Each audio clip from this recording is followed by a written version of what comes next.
But the second ending is different, actually. So the second ending goes F minor to B flat 7.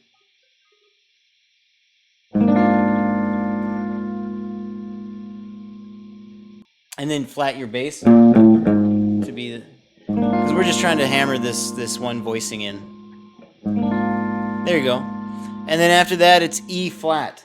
Now, it says E flat. It doesn't say major or anything, but we can kind of assume that it's major 7, or that it's implicitly major 7, because B flat came before it.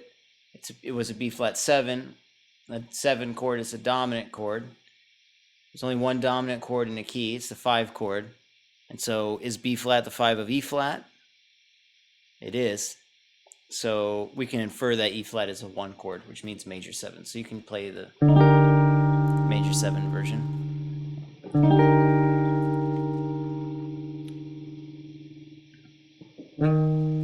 Oh, but move your root down to the major 7.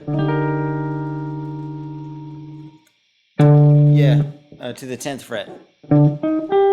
So it's an E flat triad with a D as the low note. That's us just maintaining our third inversions. And then after that is E diminished. Can you play E diminished?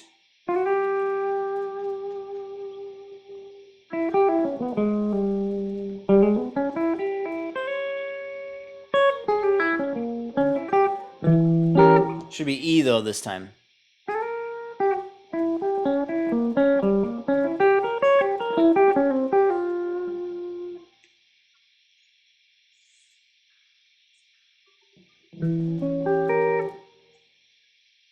The new shape would be like this: 12th fret on the low E string, and then the 11th fret of the D, 12th fret of the G string, and 11th fret of the B string.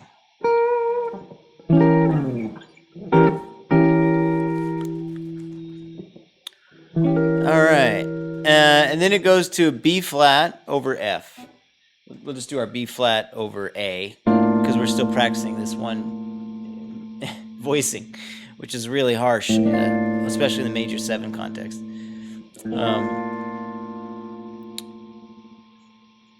Just do your triad first, and then lower the low note down to the 7th. That's it. Next we have C minor. So just do a C minor triad. Right, like someone might do this. But we don't want to do that. We want this. And then drop your bass down to the 7th, which happens to be a flat 7 because it's a minor 7 chord.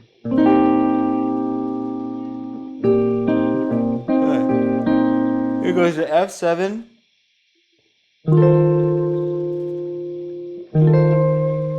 And then to B flat major.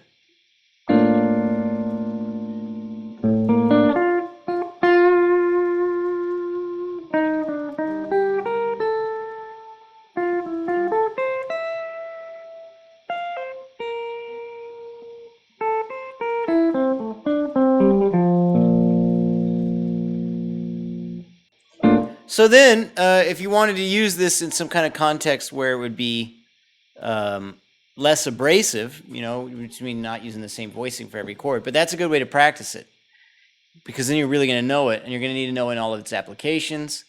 And then if they tell you to make an alteration to it, you'll know how to do it, like we did with the... Yeah. So, but in another context, you could do this, for example.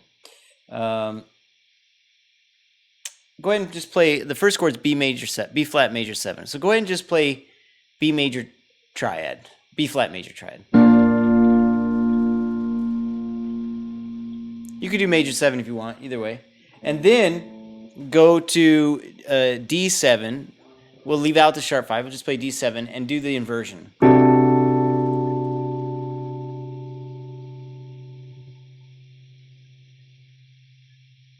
All right. And then we go to E flat major 7.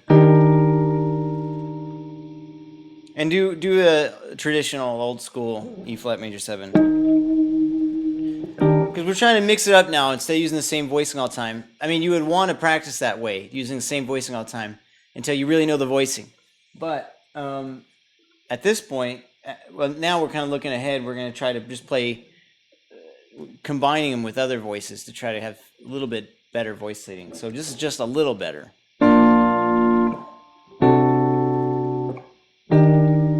See that?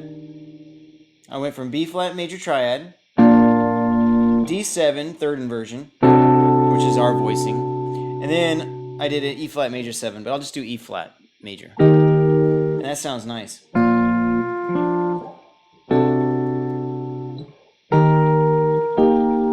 What comes after that? Oh, G flat 7, sharp 5.